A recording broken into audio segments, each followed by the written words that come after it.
Bismillahirrahmanirrahim. Siç e tham javës që shkoi, ndoshta kjo është e parafundit, sepse nuk besoj se është e fundit pra ligjëratë e sirrës mekase, për arsyeën se kemi dy marrëveshjet e Akabes që duhet i paraqesim, dhe pastaj kemi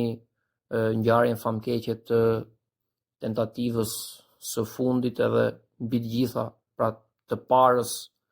serioze ndaj profetit sallallahu alaihi wasallam dhe të fundit në Mekë, por që do të ishte fatale për arsyeën se ka qenë më seriozja krahasuar me të gjitha tentativat për ta eliminuar atë që u ngritën në Medinë. Para se me fillu me marrëveshjen e Akabes dhe me klimën post Isra dhe Miraj, harrova javës që shkoi që të përmend dy ngjarje, të cilat do të jo dy ngjarje, por dy çështje që do t'i përmend shkurtimisht. Tham që Israja dhe Miraxhi në literaturën e sirrës ka së paku 4 çështje të cilat kanë karakter, le të themi, polemik apo jo drejt për drejti të qartë dhe të kthjellët.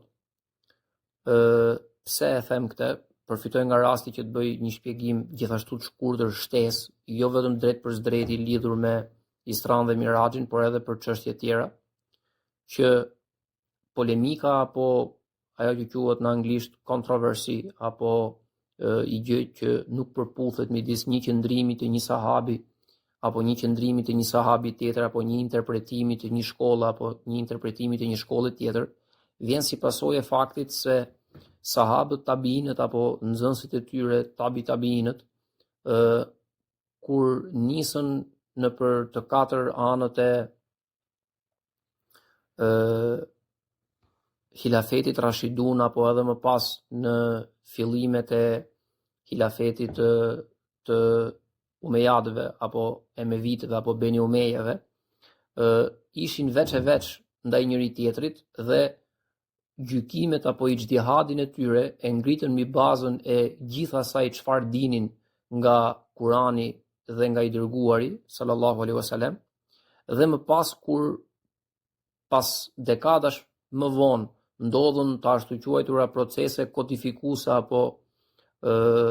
le të themi stabilizuese të çështjeve të akides, atëherë ulemat më vonë filluan që të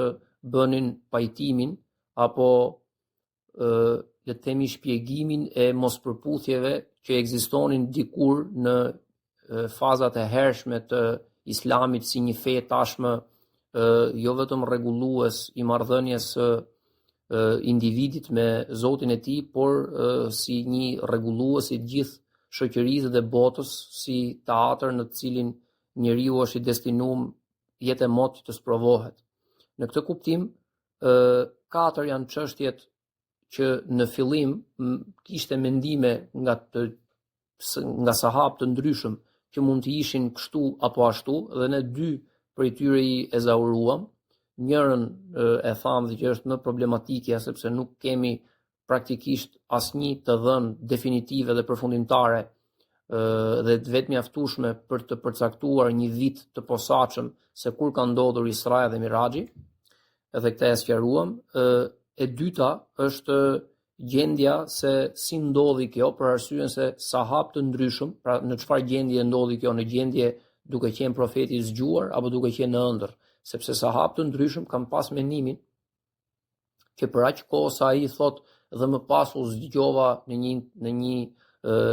domethënë transmetim thotë në Hatim në Qabe, dhe në një transmetim tjetër thotë në shtëpinë time, domethënë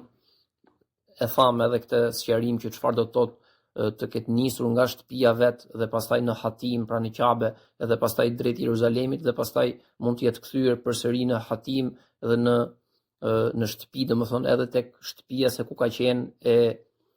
domethënë tek shtëpia e vet e Hatixhes, që sapo kishte ndruar jetë, nëse është viti 10 apo që ishte gjallë, nëse është viti 5, apo tek shtëpia e Umuhanit, edhe këtu nuk kemi qartësi se kur ka ndodhur, por siç tham, duke qenë se ai shprehimisht e thot kështu që unë u zgjova dhe më kujtua e gjitha se çfarë më kishte ndodhur, ka pas sahabë të cilët kanë menduar se kjo mund të ketë ndodhur në gjendje domethënë në gjendje ëndre, domethënë mund të ketë qenë një ëndër e vërtetë sigurisht, sepse ëndrat e profetëve siç e dimë janë të vërteta, por jo në gjendje zgjimi. Por më pas, siç ne e dimë, domethënë, librat e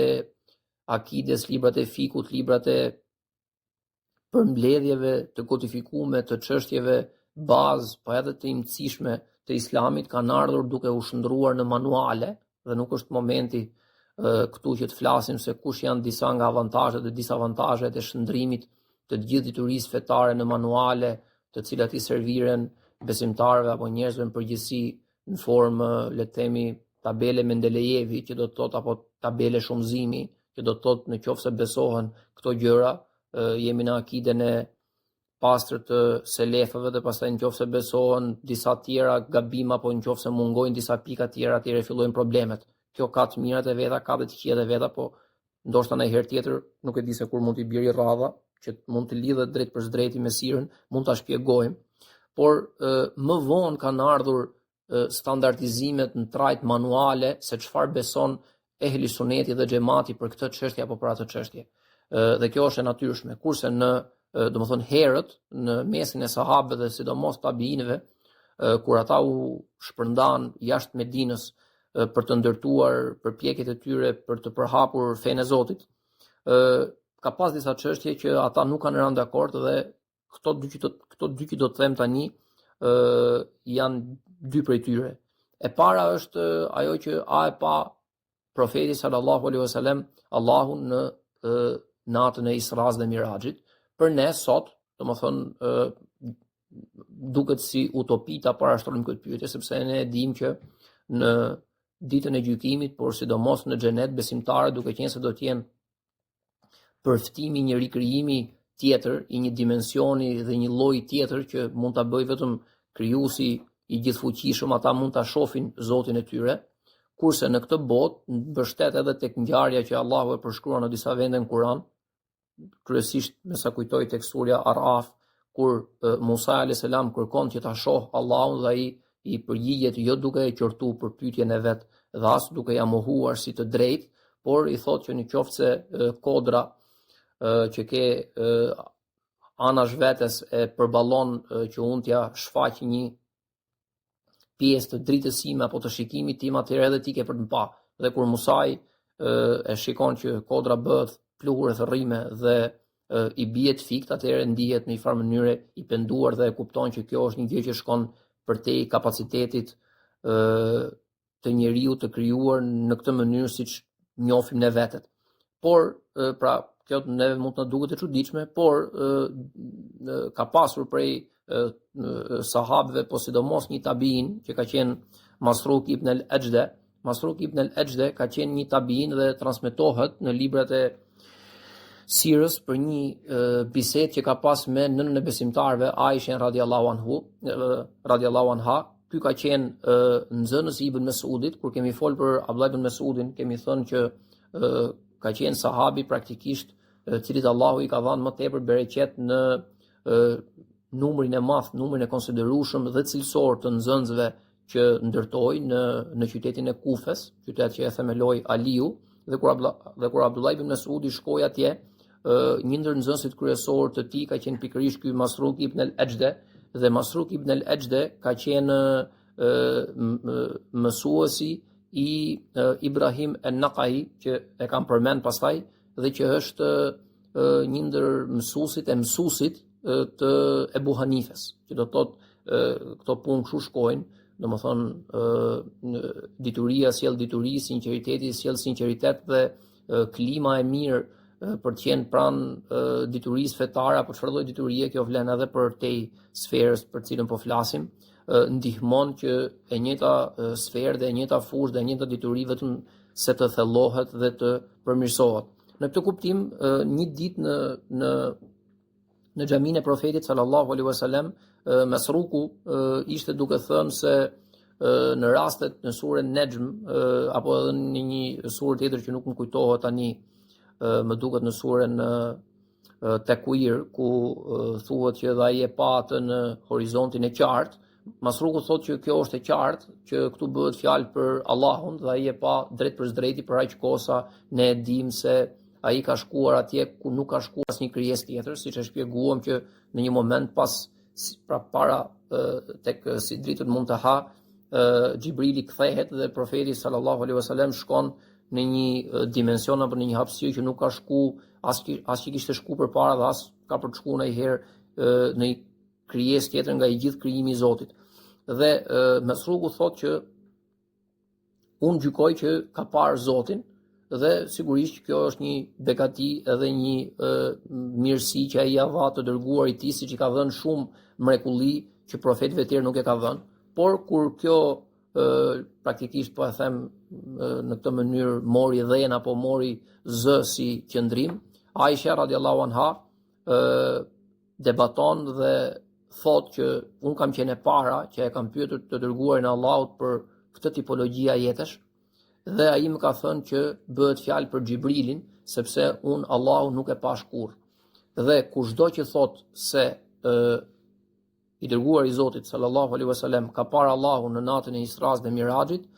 praktikisht ka thënë një gjë pa thënë, apo ka bërë diçka pa bërë, pra ka bërë kufër, sepse këtë nuk e ka parë. Këtu Mesrug ibn al-Ajde ndërton këtë qendrim e mbështet tek një fjalë Ibn Abbasit që gjendet edhe tek tefsiri Ibn Kathirit, i cili thotë që unë jam i bindur që i dërguari i Allahut e pa Allahun në natën e Isras dhe Miraxhit, dhe dietarët e mëvonshëm, siç thash, që kanë pasur edhe le të themi luksin, por edhe privilegjin, por edhe detyrimin për të bashkuar mospërputhje të qëndrimeve midis sahabëve, kanë thënë që Abdullah ibn Abbasi mund ta ketë pasur për qëllimin që e pa atë pas hijabit të tij, për arsye se ai me siguri duhet të ketë qenë në dieni të një hadithi që gjendet tek Sahihu i Muslimit, kur Xhabir ibn Abdullah, një ensar, e pyet profetin sallallahu alaihi wasallam që a e pe natën e Miraxhit Zotin tënd o profet, dhe o i dërguar i Allahut, dhe ai i thotë që si mund ta shihja kur e pash, domethënë pas hijabit, pra pas mbulesës, dhe edhe hijabi i tij ishte dritë, dhe sikur i gjithë krijimi të shikonte këtë dritë të hijabit, nuk do të linte gjë pa djegur dhe pa shkrumbuar, por kjo mua mu dha, por Allahu nuk e pa shkur. Dhe ashtu siç thuhet edhe në një ajet kuranor, domethënë që Allahu pra atë nuk e sheh askush, por ai le të themi i posedon, i zotron, i vështron, i nënshtron të gjitha shikimet, që do të thotë të gjitha gjërat e krijuara. Dhe kjo është ky fjala Ibn Abbasit dhe e Mesrug ibn al-Ajde është domethënë një gjë që ka mbetur në librat e historisë, por që më pas mbështet tek ky qëndrimi Aishës dhe tek hadithi drejt për drejt i Xhabir ibn Abdullah, domethënë tek hadithi i profetit, por me pyetjen e tij, kjo është standardizuar dhe tashmë domethënë nuk ka dyshim. Jo, nuk ka dyshim pas kësaj, më fal, kjo gjithmonë kështu ka qenë, por po flas u sheshua si mospërputhje në mesin e sahabëve. Kjo ishte çështja e parë. Çështja e dytë është me një term apo me një fjali që e përdor pikërisht Ibn Hishami, që është sigurisht i përkthyer edhe në gjuhën angleze tek botimi që unë lexoj, i cili thotë se pas Isras dhe Miraxhit, domethënë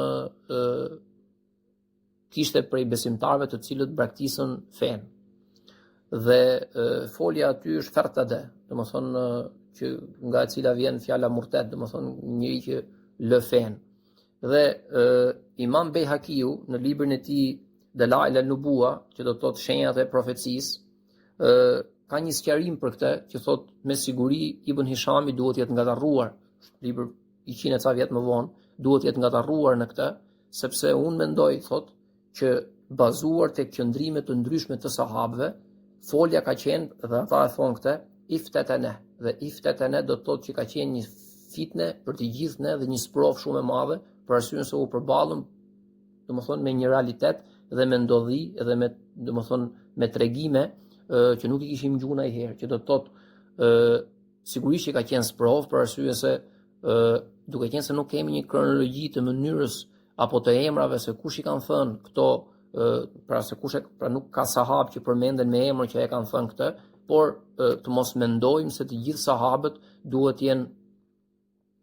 përgjigj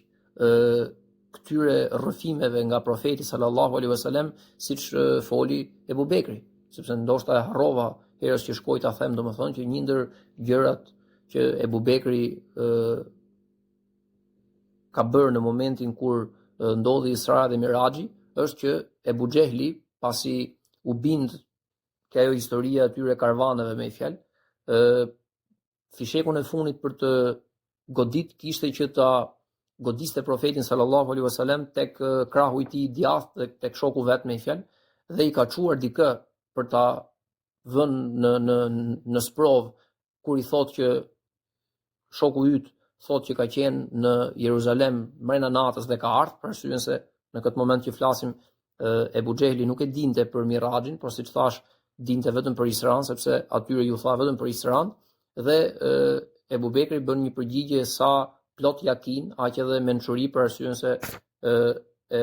artikulon në kushtore dhe thotë nëse kjo që thua ti është ajo që thot ai, atëherë unë besoj që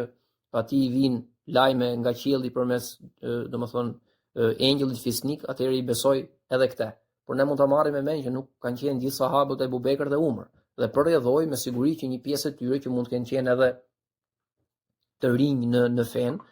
pra në fe, në momentin që flasim pak,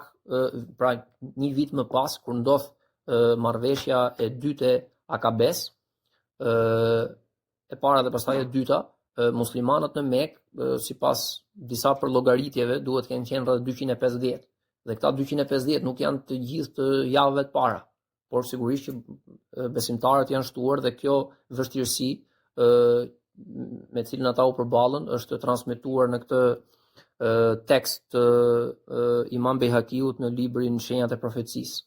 Për më tepër ne kemi një argument të drejtë për drejti nga Ebu Sufjani, i cili tregon hadithin që shkon në kohën kur nuk ishte ende musliman në territorin e perandorisë bizantine, dhe flet drejt për drejti me Herakliun, dhe një ndër pyetjet, është një bisedë e gjatë, transmetohet tek Buhariu, është hadith i saktë. Një ndër pyetjet që i bën ai është që a e braktisin fenë e tij njerëzit që e përqafojnë atë, dhe Ebu Sufjani thotë jo, deri tani nuk ka askënd. Dhe nga gjithë këto ligjërata që kemi fol, ka vetëm një rast që kemi përmend atë të atij ish sahabit në Abisini, dhe që është Abdullah ibn Jahsh, që ishte edhe kushëriri i profetit, dhe ishte një ndër hunefat, ishte Hanif, dhe që ishte bashkëshorti i Ramla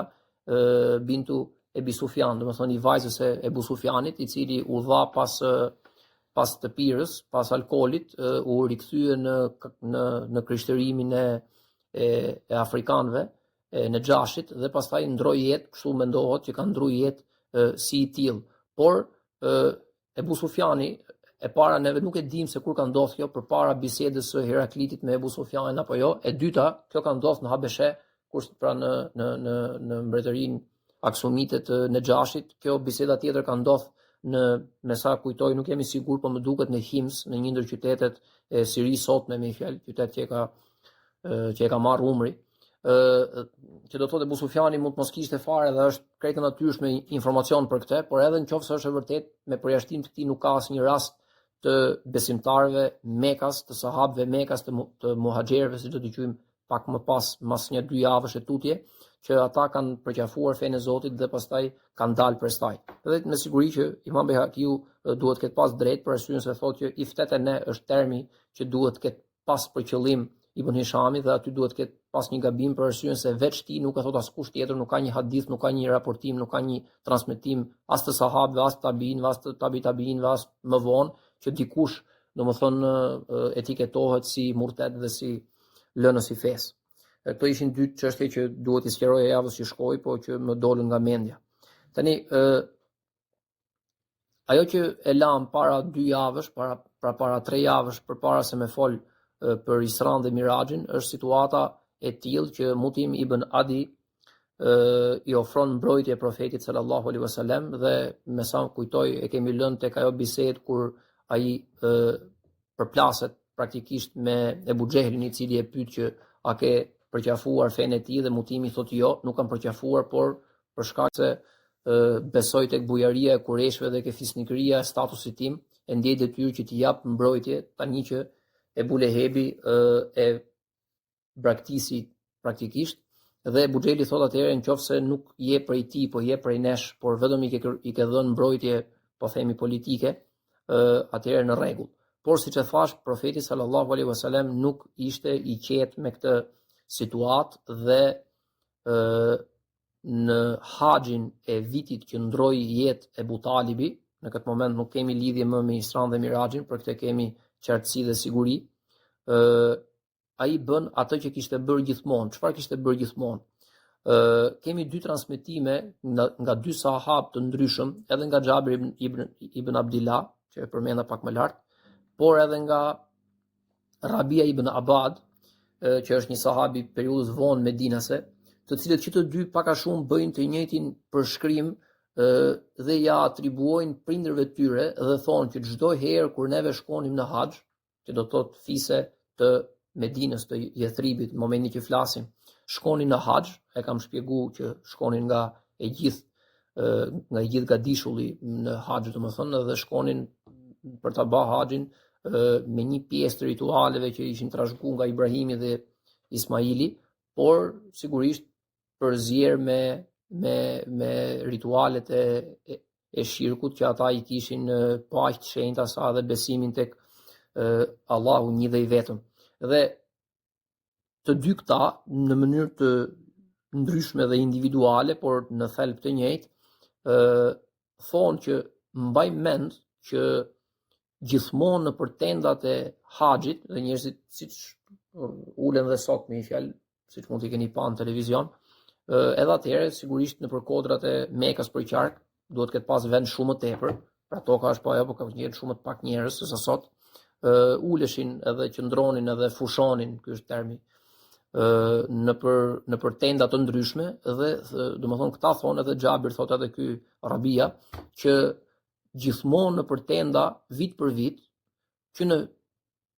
që herë domethënë ishte një burr i ri, i gjatë dhe i fuqishëm, dhe një burr i moshuar që i vinte pas tij. Dhe kur e pyeta, ky është transmetimi i Rabia ibn Abad, dhe kur e pyeta babain tim se kush është ky burr, ai më tha që ky është një njeri që quhet Muhamedi, ata e konsiderojnë fisnik mes tyre, dhe ai thotë se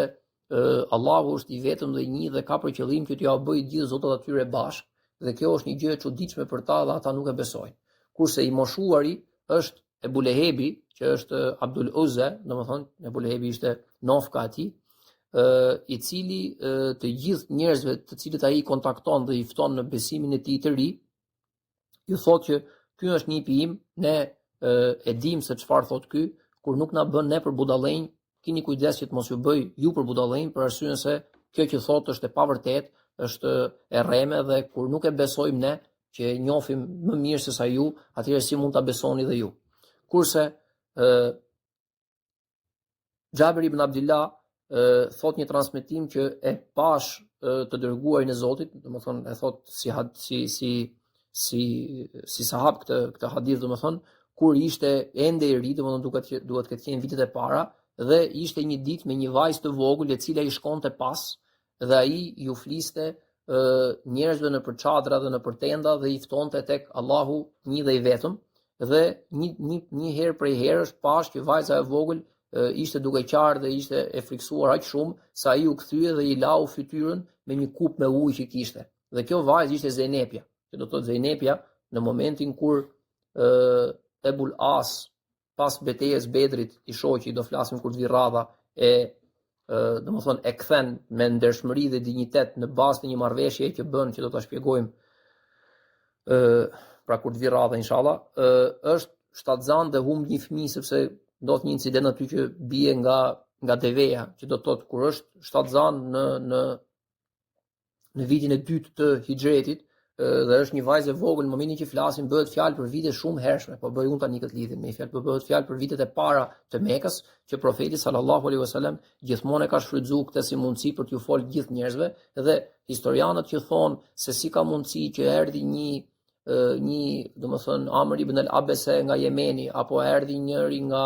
ai Dhimadi që kemi përmend, apo erdhi një që bënte si biçim mjeku dhe thoshte do ta shëroj unë dhe pastaj u bë musliman, apo Ebu Dher el-Ghifari etj me radhë. Të gjitha këto janë pasojë e mesazhit që përhapej përmes haxhinëve që vinin, bënin haxhin, bënin tregtin, bënin punët e tyre, sepse sigurisht haxhi ka 4 muaj, pa ata vinin jo vetëm për haxhin, ishin 2 njete bashkë edhe për haxh, sigurisht që edhe për tregti bënin clearing, sillnin mallra, merrnin mallra kështu me radhë, dhe pra kështu lidhen gjërat me një fjalë që si ka mundësi që edhe pse qyteti ishte i vogël, edhe pse ata përpiqeshin vazhdimisht që ta mbysnin si mundësi që ky mesazh të merrte, domethënë të fitonte amplifikim dhe të përhapej, përsëri domethënë kjo sigurisht që është, siç thot Allahu në Kur'an, ata përpiqen që ta fikin dritën e tij, por Allahu e përsos dritën e tij, kjo nuk diskutohet, por dhe profeti sallallahu alaihi wasallam bënte më të mirën e mundshme për t'ju përçuar këtë. Tani këto biseda me fise të ndryshme dhe me popull të ndryshëm dhe me delegat të ndryshëm të këtyre fiseve, ne nuk i kemi të transmetuara në sir, për arsyeën se pse do transmetoheshin dhe kur të i transmetonte është një njëjti muhabet, është një njëjti arsyetim që e kemi bërë gjithmonë. Por kemi 2 biseda të transmetuara në kronikanët e sirës në këtë vit, në vitin e 10, për arsyeën se ndryshe nga vitet e tjera, kësaj radhe profeti sallallahu alaihi wasallam nuk po ju paraqiste atyre vetëm vërtetësinë e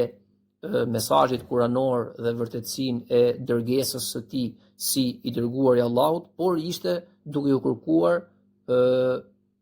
mbrojtje që ti mundësonin një, le të themi, zhvendosje të sa ashtu quajturës besnikëri. Çfarë do thotë zhvendosje e sa ashtu quajturës besnikëri? Kuptohet që njeriu është, domethënë, fëmijë i prindërve të tij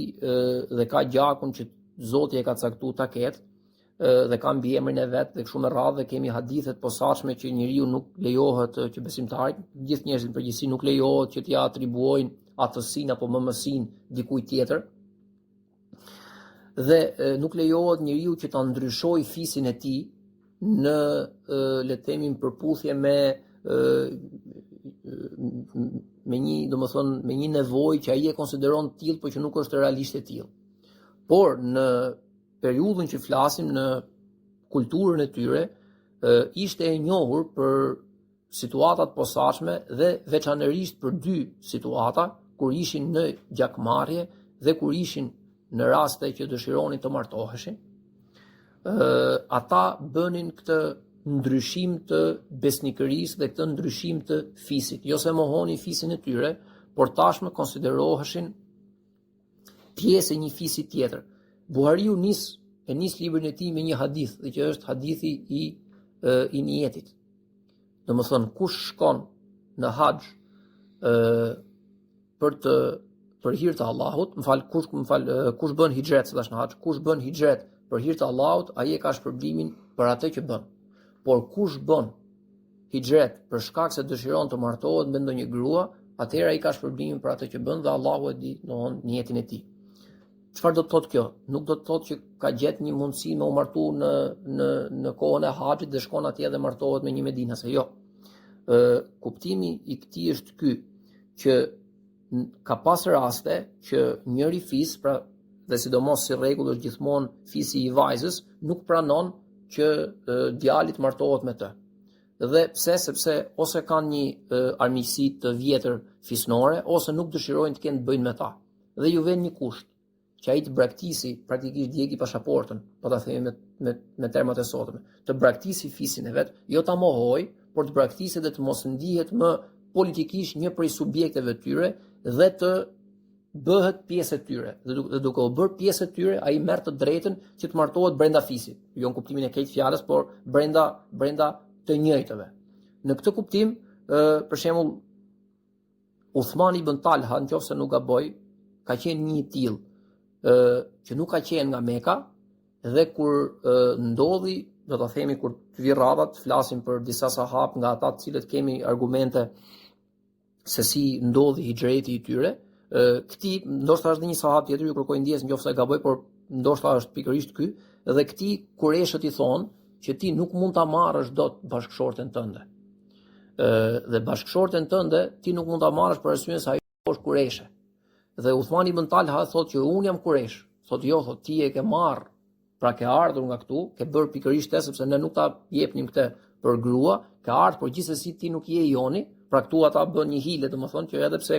e kishin konsideruar si të vetin, këtu ja thonë që nuk je prej nesh dhe ti mund të largohesh dhe ata nuk ja japin. Dhe pastaj më pas ajo ka një histori të bukur me fjalë, e bën haxhin vet. Domethënë kur të vi rradha do t'i përmendim këto sahabe apo këto domethënë këta njerëz që si e bën haxhin me fjalë.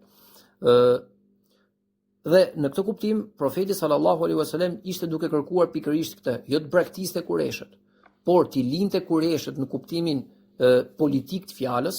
dhe t'i bashkangjitej një fisi, dhe kur t'i bashkangjitej një fisi, atëherë ai fis do ta trajtonte atë njësoj si të vetët, që do të thotë në një rast lufte eventuale midis kureshëve siç ndodhi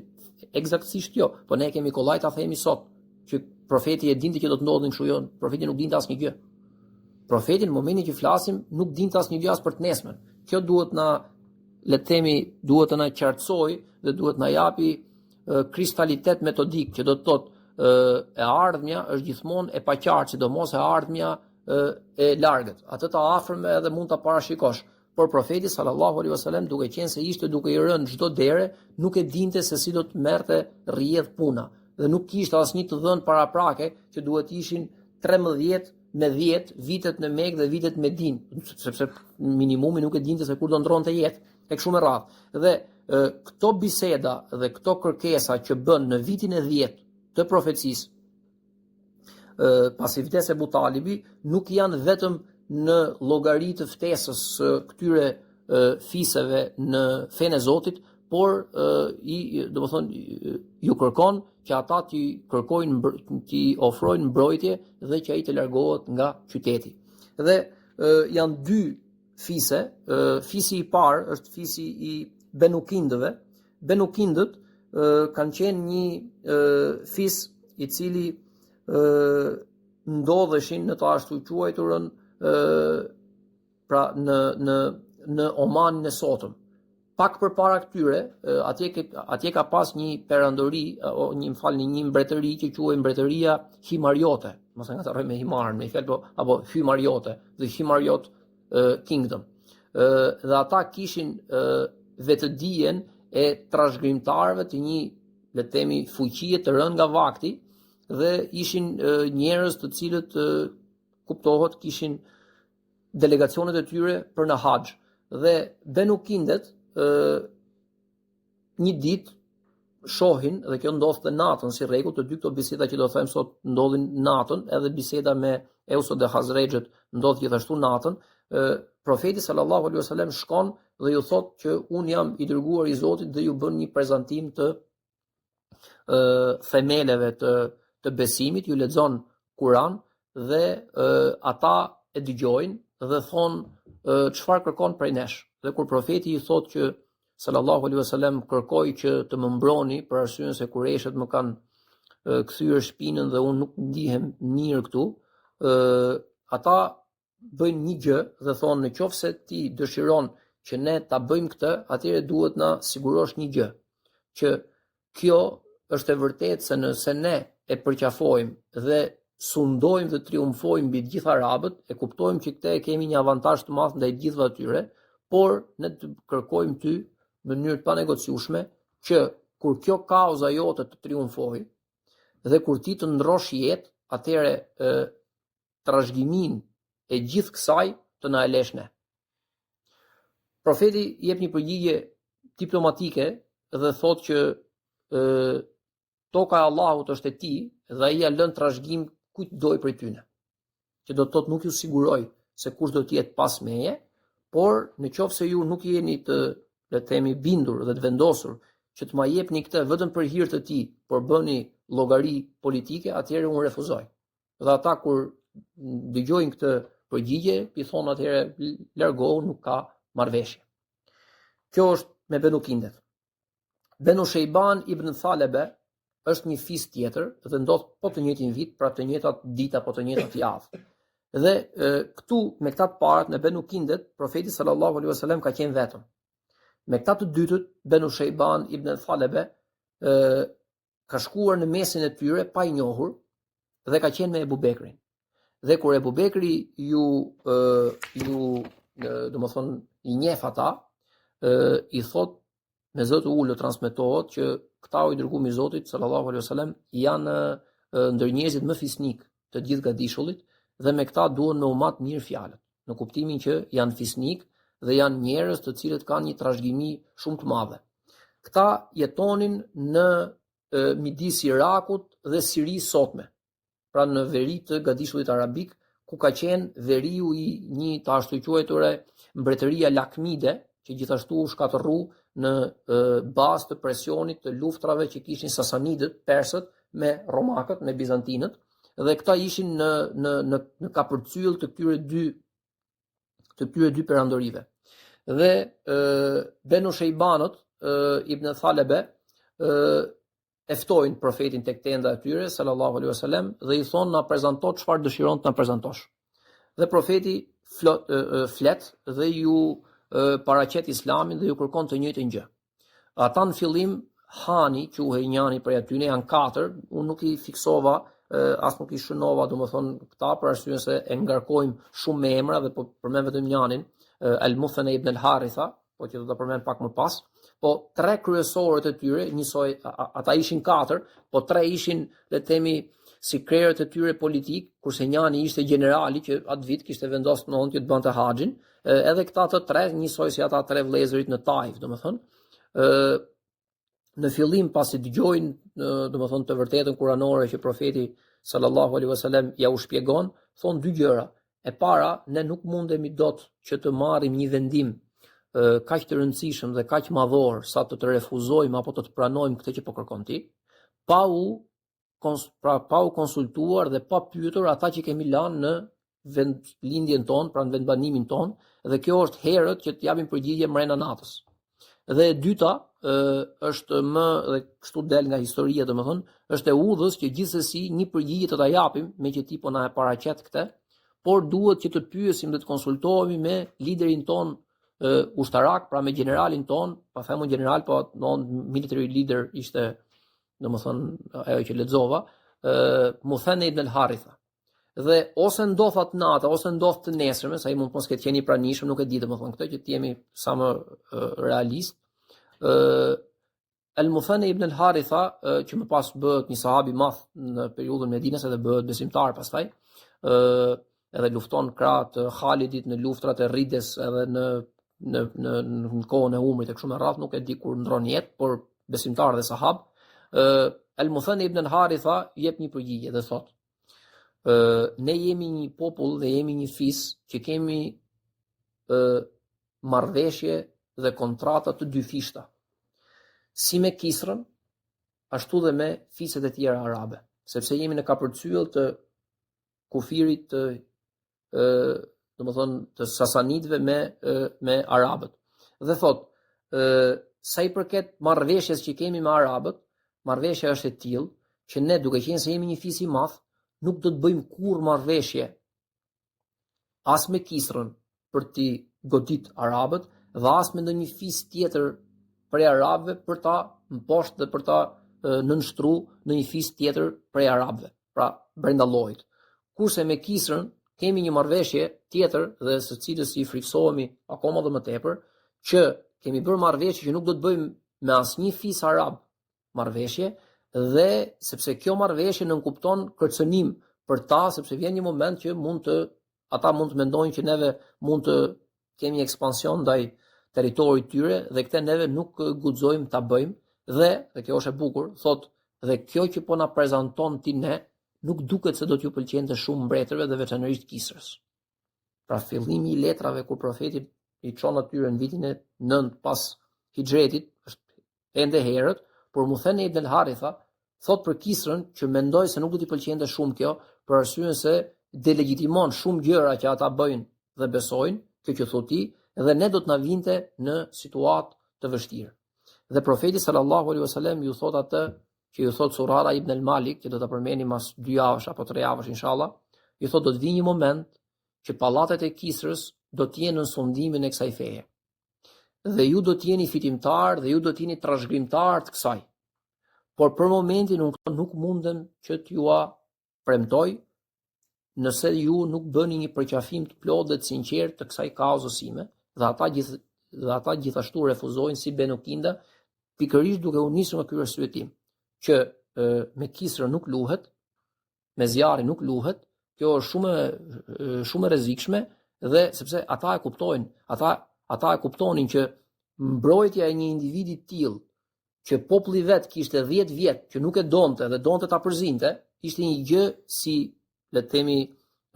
lëvizje strategjike e pa precedent në atë anë të botës që ishte jashtë gjithë dynjas. Domethënë, edhe kjo rrezatonte seriozitet dhe serioziteti vene rrezaton dhe frikë. Dhe për të arsye, duke qenë se kjo ishte çështje, siç do ta shohim edhe ke biseda e tretë që do flasim sot, kjo ishte çështje koke, ata bën një, le të themi, llogari të ftofët, sigurisht pa sinqert kundrejt Zotit dhe të dërguarit të tij, dhe refuzu. Dhe thanë jo, për arsyen se të marrin përsipër këtë është gjë e rrezikshme. Edhe kjo bisedë mbyllet gjithashtu me një refuzim të dytë ndërtu pikërisht mbi të njëjtën premisë. Biseda e tretë që profeti sallallahu alaihi wasallam bën është me një grup nga Yathribi, dhe ata ishin 5 persona nga Khazrexhët dhe 2 persona nga Eusët. Khazrexhët dhe Eusët do t'i kemi nga sot edhe më tutje edhe deri kur ta përfundojmë inshallah, do t'i kemi emra që do t'i përmendim vazhdimisht, edhe pse ata pastaj më pas bashkohen në termin që i përmend Allahu në Kur'an si ensar, apo si ndihmëtar apo ndihmues të dërguarit të tij sallallahu alaihi wasallam. Eusët dhe Khazrexhët ishin 2 popuj të cilët kishin rreth 3 shekuj që ishin vendosur në Yathrib. Yathribi është, pra Medina ishte dhe është qytet rreth 480-500 kilometra nga Meka, pra në veri të Mekës. Dhe Eusët dhe Khazrexhët kishin këtë marrëdhënie mes tyre. Ishin fise që ishin me origjinë nga Jemeni dhe vinin nga Kahtanët, pra jo nga Adnanët, nga vinin Kureshët. Ishin nga Kahtanët, nga qytetërimi i vjetër i Sebes dhe i Tubës, që Allahu i përmend në Kur'an. Nga Adit dhe Themudi, domethënë që ata i njihnin shumë mirë për arsyen se tashmë ishin shndruar në folklor, dhe prandaj dhe ju hynte frika kur Allahu ju përmend Adin dhe Themudin, domethënë. Siç ndodh ajo që i ve dorën Utbe ibn Rabia profetit kur lexon ajetin 13 surës Fusilet, sepse përmendet pikërisht Adi dhe Themudi. Dhe këta kishin shkuar në Yathrib para një 3 shekush e ca, dhe ishin vendosur aty ku kishin gjetur 3, dhe kjo është e çuditshme, ku kishin gjetur 3 fise pa aq të çuditshme çifute që jetojnë aty. Dhe për çifutët, për hebrejt, do flasim 2 apo 3 javë pas kësaj, do të flasim në mënyrë ekskluzive vetëm për ta se çfarë bënin aty, çfarë aspiratash kishin, pse ishin aty, për arsyen se hebrejt vërtet janë të ndarë edhe të veçuar nga njëri tjetri, por hebrejt kanë gjithmonë një karakteristik, rrin gjithmonë afër detit. Domethënë janë, nuk ka qytetërim që është ekskluzivisht i lidhur me detin siç janë çifutët. Dhe kjo çifutët nuk ka konotacion negativ me fjalë, siç është sqaruar në gjuhën shqipe kjo punë, se edhe pse ka njerëz që besojnë të kundërtën. Dhe 2 qytete ishin në gadishën arabik që kishin hebrej, ishin Khayberi, më në veri të Medinës, dhe Yathribi.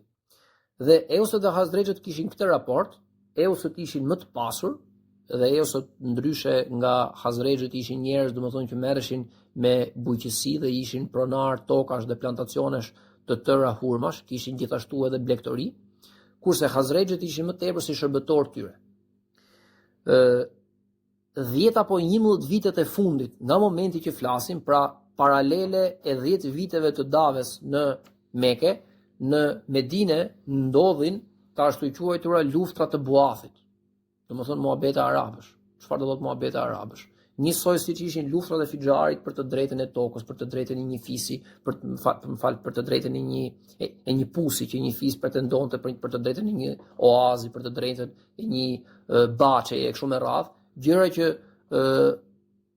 domethënë në një moment, pra në një qytetëri dhe në një shoqëri ku nuk ka rregulla të përgjithshme për të tërë, atëherë një konflikt i vogël ose do të çojë në luftë, ose do kërkoj kohë që të ndërtohet një lloj jurie gjykuse që të ndërtoj për të dy. Po derisa të bëhet kjo e para, dikush mund vrasi, pra kjo e dyta, dikush mund vrasi dikë dhe pastaj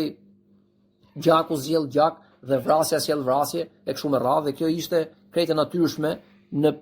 mënyrën se si ata ndërtonin, domethënë, dinjitetin e gjakut, pasurisë edhe nderit tyre. Në këtë kuptim, këta të dy grupe, këta të dy fise, me gjithë në fiset e tyre, kishin pas një përplasje të vazhdueshme në të ashtu quajturat luftrat të Buathit, dhe luftrat e Buathit është e rëndësishme ta bëjmë këtë si hyrje, domethënë sepse sot edhe pak edhe do ta mbyllim. Luftrat e Buathit përmenden në një hadith të Aishës, nënës besimtarve, radiallahu anha, e cila thotë që ka një ditë të posaçme në jetën e të dërguarit të Allahut, të cilin Allahu e begatoi. Dhe kjo ditë është dita përfundimtare e luftrave të Buathit, pra betejë përfundimtare, lufta përfundimtare e Buathit që i vë vulën gjithë këtyre luftrave, pra kur them luftrave, betejë, sepse ato kanë shumë pak të vrarë dhe kanë shumë pak dëme materiale, duke pa edhe mënyrën se si luftohen ata njerëz, duke pa edhe kaosun se për çfarë luftonin praktikisht.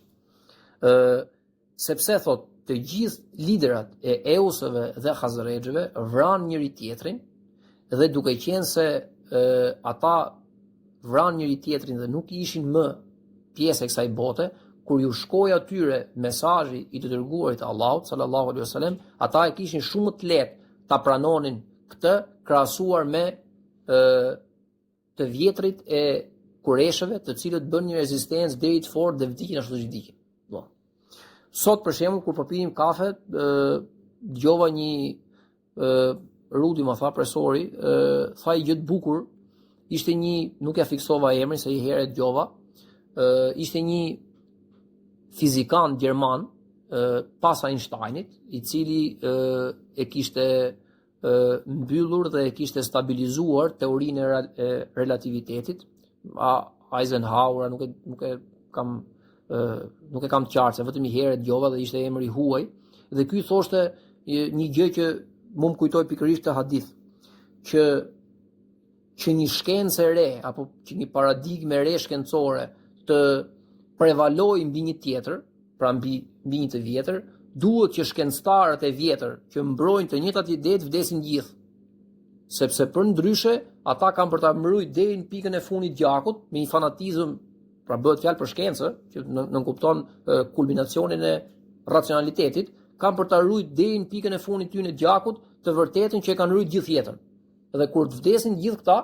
atëherë të rinj mundet që hapësirën boshe që e ka lënë mungesa atyre ta mbushin me këtë të vërtetë. Në këtë logjik, edhe më kujtoi pikërisht këtë hadith dhe koincidon me një fjalë që sot do ta përmendim gjithsesi,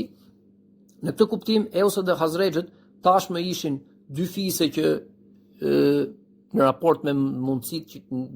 njerëzore dhe ekonomike që kishin ata, praktikisht le të përdorim termin, të shpartalluar nga një luftë mes të dyve, dhe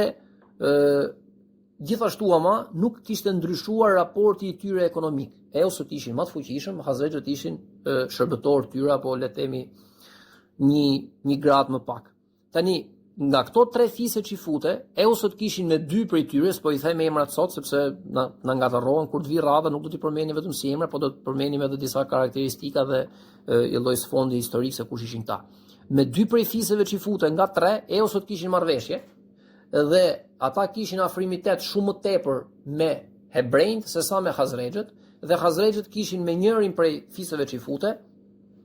më tepër se sa që kishin me Eusët, kurse, dhe kjo është e bukura, që i futet me njëri tjetrin, kur nuk kishin arabët më të afër se kishin njëri tjetrin. Pra edhe pse kishin aleanca me bazë ekonomike, më tepër me fjalë se luftat ato nuk ishin banorë të një qyteti, dhe që i futet nuk kishin marrë pjesë në luftrat e Buathit midis Eusëve dhe Khazrexhëve, por ishin thjesht aleat ekonomik të tyre. Pra këta kishin, siç e thash, marrëveshje me çifutët. Tani kjo për të përshkruar klimën, domethënë se çfarë bëhet, sepse nga ky moment që flasim, na bëhen dy qytete. Nuk kemi vetëm se çfarë ndodh në Mekë, por na bëhet edhe çfarë ndodh në Medinë, edhe kur zhvendoset e gjithë epiqendra e sirës dhe e Kuranit në Medinë, prapë në Mekë do të ketë zhvillimi që do të na duhet të jemi korrente me fjalë. Dhe Eos dhe Hazrexhet tani kishin dy cilësi të cilat nuk i kishin Kureshët. E para, nuk kishin liderat e tyre që ishin fanatik tek idhujt e tyre, dhe ata kishin idhuj plot. Dhe e dyta,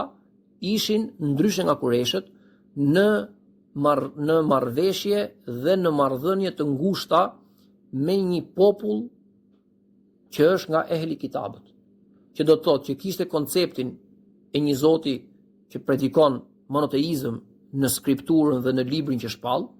kishin marrëdhënie me një popull që është literal, që ka një alfabet, që ka tekste, që ka libra dhe që ka rabinët e tyre, kishin marrëdhënie me një popull që ndryshe nga Kureshët ishin pjesë e një pellgu qytetërimor që lidhej me zemra të ndryshme të këtij qytetërimi, që do të thotë ata me vërtet ishin në mes të shkretirës, apo ata të tjerët ishin në Khajber, por gjithsesi kishin të njëjtin besim talmudik me çifutët e perandorisë bizantine, me çifut që mund të ishin duke jetuar në perandorinë sasanide, sidomos në jug, që e kemi thënë që Jemeni ka qenë gjys për gjys, një pjesë ka qenë e Habeshes, një pjesë ka qenë e sasanidëve dhe atje ka pas gjithashtu një numër të konsiderueshëm çifutësh që kanë jetuar, pra hebrejsh. Dhe këto tre dallime thelbësore ju bashkangjitej, pra këtyre tre dallimeve ju bashkangjitej një katërt që ata e dinin siç dinin emrin e vet. Dhe ky është një hadith tek Buhariu që ata i kërcënonin në mënyrë të vazhdueshme të tre fiset çifute, Eus dhe Hazrexhet, dhe gjithë nën fiset e tyre, dhe ju thonin se ne jemi një popull superior ndaj jush, ne jemi popull që Zoti na ka pru profet, kurse juve nuk ja u ka sjell profet, edhe pse kjo nuk është e vërtetë, sepse Ibrahimi dhe Ismaili, domethënë, janë prej arab folsve, edhe pse Ibrahimi është nga Iraku, domethënë, po është, domethënë, më afër arabëve sa hebrejve, dhe mbi të gjitha ne jemi një popull që na është premtuar se i dërguar i fund do të vi prej nesh. Edhe sigurisht kjo është e pavërtetë, është e vërtetë fakti që ata e prisnin, siç e priste gjithë dynjaja, që do të ketë një të dërguar të fundit, por neve besojmë se do të vi prej nesh, dhe atëherë kur të vijë ai i dërguar, ne do të rreshtohemi dhe do të bashkangjitemi kauzës së tij, dhe kur të fuqizohemi bashkë me të, atëherë kemi për t'u shkatërruar gjithëve. Ky është një hadith i vërtetë, dhe ata këtë e dinin, dhe ata këtë ja kanë thënë të dërguarit Allahut, dhe këta ata e kishin të, le të themi, të mishëruar në të gjithë mënyrën e friksuar se si jetonin në raport me hebrejt, mirë thash, në raport me hebrejt. Tani, i vetmi nga këta që kishte mbetur gjallë në luftrat e Buathit është Abdullah ibn Ubej ibn Selul, që më pas bëhet, le të themi, një ju kryesor i gjithë hipokritëve apo munafikëve, dhe për të do të flasim kur t'i vi rradha. Biseda që zhvillohet në të njëjtin vit, pra në të njëjtat ditë apo në të njëjtat javë, midis profetit dhe tyre është që një natë, duke lëvizur nëpër tenda, profeti sallallahu alaihi wasallam shikon ose 6 ose 7 persona që rrinin vetëm, dhe që nuk kishin as çadër, dhe që ishin shtrirë në tokë, dhe dukeshin që ishin të varfër. Një transmetim thot 6, një transmetim thot 7. Dhe kur i pyet se kush jeni, ata i thonë që jemi Hazrexhet dhe jemi nga fisi Hazrex. Dhe profeti sallallahu alaihi wasallam thot nga kush Hazrex, sepse nuk më kujtohet diçka, dhe kur ata i thonin nga Jethribi, profeti thot un kam marrëdhënie me qytetin tuaj, sepse duhet të rikujtojmë Selma e ëma Abdul Mutalibit, pra stërgjyshja e profetit sallallahu alaihi wasallam, ishte nga Jethribi. E dyta, i ati atij kishte ndrruar jetë afër Jethribit. E treta, e ëma kishte ndruar jetë, pra afër Medinës, si quhet më vonë, afër Medinës, dhe kishte marrëdhënie të vazhdueshme edhe farefisni dhe sahabi apo ensari më pranë profetit sallallahu alaihi wasallam është Ejub el Ensari, që ai do të shkojë dhe do të qëndrojë pas hijretit. Dhe kur ju thotë që un kam një mesazh për ju, ata dëgjojnë dhe transmetimi është që kanë qenë 5 prej Hazrejtëve dhe 2 prej Eusve, po thanë Hazrejtët për arsye se ishin më tepër ata, dhe profeti sallallahu alaihi wasallam ju thotë që kjo është një fe e vërtet dhe ju kërkoj që të besoni për të shpëtuar sigurisht shpirtin tuaj, por ndryshe nga 2 bisedat më parshme, profeti nuk ju kërkon që ata ta mbrojnë për arsyen se shikon që ata ishin të dobët dhe nuk mund t'i ofronin dot mbrojtje. Kjo është e rëndësishme. Pra nuk është kjo marrëveshja e parë e Akabes. Në vitin e 10 kemi një bisedë midis profetit sallallahu alaihi wasallam dhe një grupi prej Hazrejtëve dhe Eusëve, 6 apo 7, dhe ai ju kërkon që të besojnë Allahut, ju lexon Kur'an, me sa lexova ju lexon surën Zukhruf, surë Mekase, dhe ata largohen dhe kronikanët e sirës thonë ne nuk e dim, ata u larguan besnik, pra ndaj asaj që profeti ju tha, ishin dashamirës ndaj asaj që ju tha, por nuk dëshmoi dikush prej tyre shahadetin dhe nuk kemi të dhëna nëse u bën besimtar aty me një herë apo janë bërë më pas. Tani kalon një vit, ndodhin të janë 2 gjëra në Mekë, domethënë do ta themi, po që të mos e prishim kronologjinë e sotme, do ta themi herën tjetër. Por para se me thënë se çfarë ndodh pas një viti, po themi një gjë tjetër. Ka qenë një poet me emrin Samit, nuk kujtohet tani mbi emri, se e kam të turbullt, edhe nuk e kisha në mend ta thoja këtë, po tani më kujtohet, që ky Samit një herë në Mekë, historia është e vërtetë, një herë në Mekë, ky ishte një poet dhe një herë në Mekë kërkon që të kërkoj dhe ta takoj profetin sallallahu alaihi wasallam për arsyen se në qytet dëgjon që është një njeri që është biçim poeti dhe biçim magjistari. Euzubillah, po ato ashtu thonin. Dhe kërkon që ta takoj dhe qëllimi ishte që të bën një lloj kështu gare se kush versozon më bukur poezi. Dhe shkon atje, takon profetin dhe i reciton disa poezi dhe ai i thotë që kjo është mirë dhe kjo është bukur, por un kam diçka më të bukur që më vjen prej qiellit. Dhe kur i lexon Kur'an, ai mahnitet praktikisht pa takset dhe largohet. Largohet dhe kjo ndodh herët. Në betejën e Buathit, sahab, pra ensar që u bën më pas besimtar, po që kanë qenë të pranishëm, thonë që ky poet i Samit, para se me ndru jetë, tha shahadetin dhe bëri tesbih, dhe ne mendojmë që ka vdek si musliman. Dhe ky, dhe këtë e thot Ibn Hishami, dhe këtë mund ta nxjerrim me deduksion, domethënë, këtë besim mund ta ketë bë muhabet apo çështje edhe me të tjerë.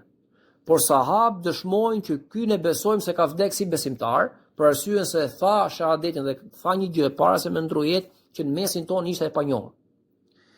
Dhe pra nuk është se ishte tërësisht e panjohur e vërteta kuranore në qytetin e Jethribit kur shkuan këta 6 apo këta 7.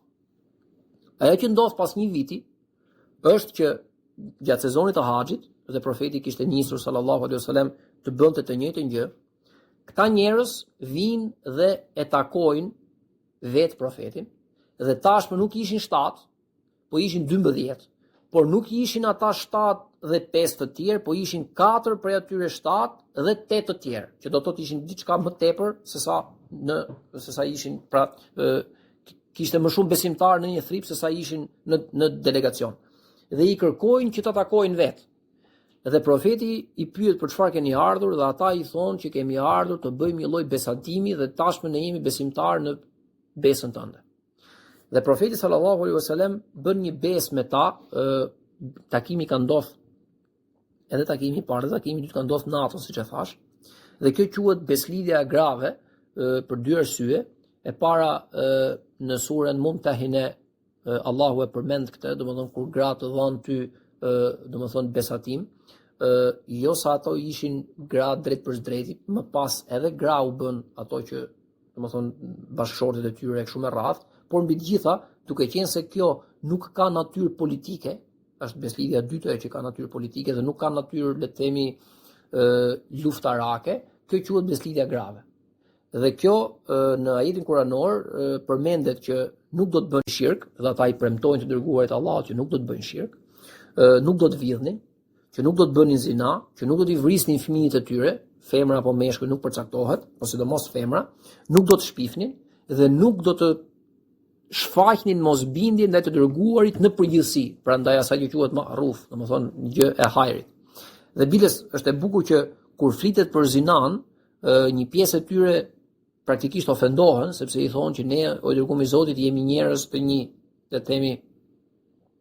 dinjitetit konsiderueshëm dhe këto të tjerat, dakord, sepse kemi bërë që kemi adhuruar idhujve, që kemi bërë padrejtësi etj me radhë, por immoralitet kemi shquar ndonjëherë dhe kjo tregon një lloj, jo një lloj, po tregon një fisnikëri të bindur ndaj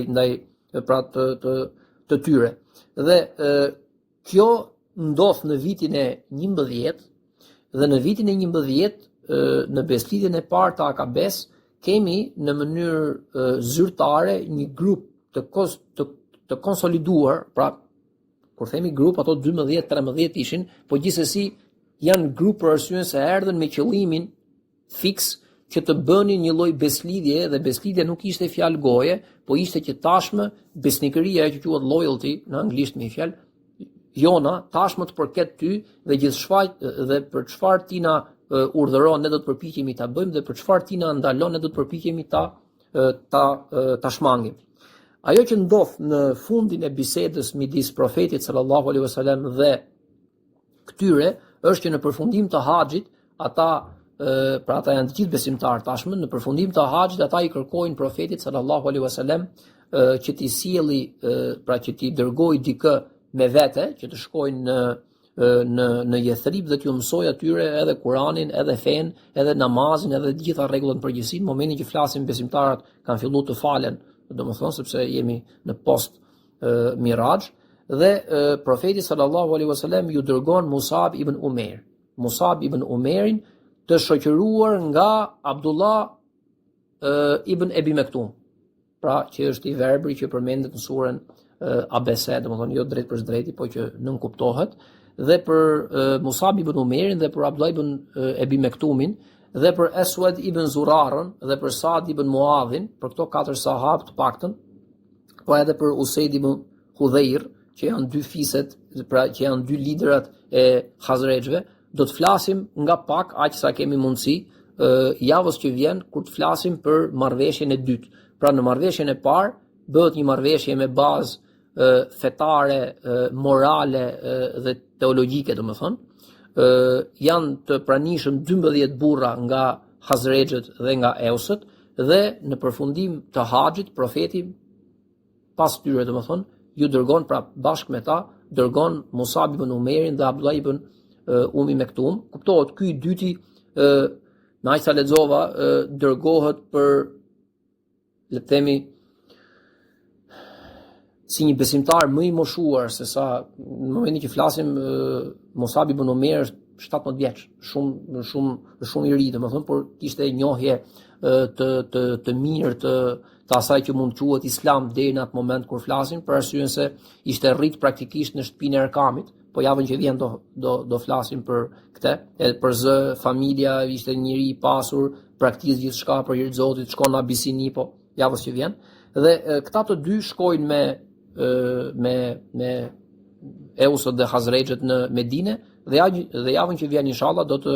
flasim për zhvillimet që ndodhin brenda këtij viti, sepse është një vit i plot deri në haxhin tjetër, që ata kthehen tashmë jo 12, por 70 e kusur persona, dhe ndodha ashtu quajtura beslidhja e dytë e Akabes, dhe ndërkohë inshallah do të flasim edhe për çfarë ndodh ndërkohë në këtë vit në Mekë, ndërkohë që atje ndodh një lloj ekspansioni i muslimanëve